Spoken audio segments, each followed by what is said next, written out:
आउ 5 वर्ष भी दरकार नहीं 3 वर्ष पर ओडिशार जनसाधारण अलग राजनैतिक दल मानू भूली ही जीवे। सरकार दिशा कौन उद्देश्य कौन एवं इंटेंशन कौन से कथार चित्र भी से तारी माध्यम रे देखा पाइबे। देखंतु प्रथम कथा हला जे प्रशासनिक स्तर रे शासन व्यवस्था को संपूर्ण रूपे लोकाभिमुखी करिवार जो उद्यम ए सरकार आरंभ कर प्रथम दिन सेटा होची प्रथम लक्ष्य। द्वितीय कथा होची जे विभिन्न सरकारी योजना ठीक ढंग रे तार प्रणयन होची कि नहीं से द्वितीय कथा। एवं तृतीय कथा होची साधारण लोकंकर अभियोग ताकू शुणिबा एवं तार निराकरण करिबा। ये तीनोटी प्रमुख कथा को आधार करिकी माननीय मुख्यमंत्री ए निष्पत्ति नेले जे प्रति दुईटी जिला को जड़े जड़े मंत्री तार पालक हिसाब रे दायित्व नेबे। से जिला को विभिन्न समय गस्त करवा, जिलार विभिन्न कार्य को तदारख करवा, जिलार विभिन्न कार्य को समीक्षा करवा, ये प्रक्रिया क्रमान्वय चलो। जहाँफल जो तीनोटी लक्ष्य मु कहली से तीनोटी लक्ष्य को जमीती सरकारी योजनार ठीक प्रणयन, जिलार शासन व्यवस्था को संपूर्ण रूपे लोकाभिमुखी करवा एवं लोकंकर अभियोग शुणा, ये तीनोटी कथा को प्राथमिकता देकी आमे ए कार्यगुड़ी को पूरापूरी भाव में तदारख करार अच्छी। एवं जहाँ फल जो कथा जे आमे गोटे ओडिशा को गोटे भिन्न स्टाइल ऑफ गवर्नेंस, गोटे नुआ मॉडल ऑफ गवर्नेंस दबार जो परिकल्पना एवं जो प्रतिश्रुति आमे लोकन को देइथिलु से कथा को संपूर्ण करिया पय जहाँ जहाँ आवश्यकता ताको आमे पूरापूरी एथिरे यारी माध्यम रे आमे करिवु।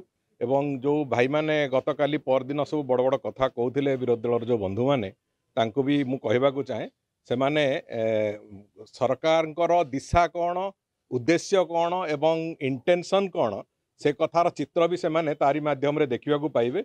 एवं ए भलिया प्रक्रिया रे आमे गवर्नेंस को से भलिया रास्ता रे मॉड्यूलेट करने को चाहूँ जो कि आउ 5 वर्ष भी दरकार नहीं 3 वर्ष पर ओडिशार जनसाधारण अलग राजनैतिक दल मानू भूली ही जीवे। तांको विधायक तांको मंत्री एवं तांको द्वारा निर्धारित विभिन्न जिला को जो सरकारी अधिकारी मानू से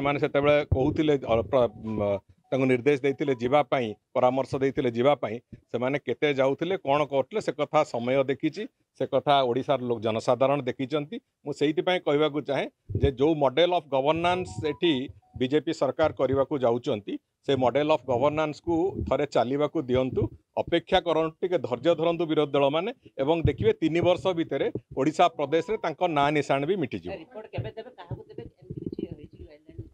पूरापूरी नहीं। एतरे रिपोर्टर कथा ना, एटी गोटे क्रमागत प्रोसेस रे क्रमागत प्रक्रिया रे से जिलार प्रशासन को सजाड़ा, प्रशासन को संपूर्ण रूपे लोकाभिमुखी करने जहाँ जहाँ व्यवस्था दरकार अच्छी से कथा मंत्री माने ताकू करिवे।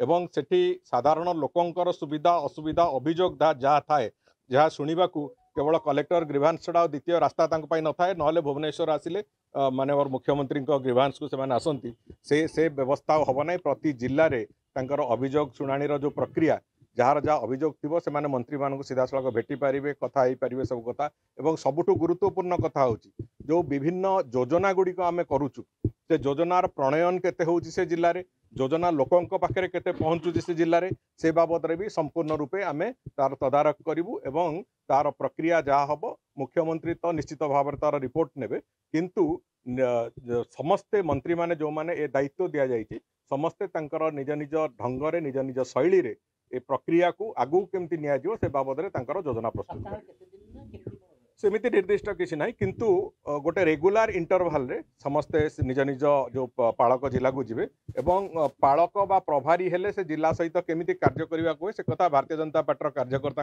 अधिका कहीं जानी तेणुक आम निश्चित भाव में जो भली भाव निष्ठा प्रतार सहित करने कथा करा।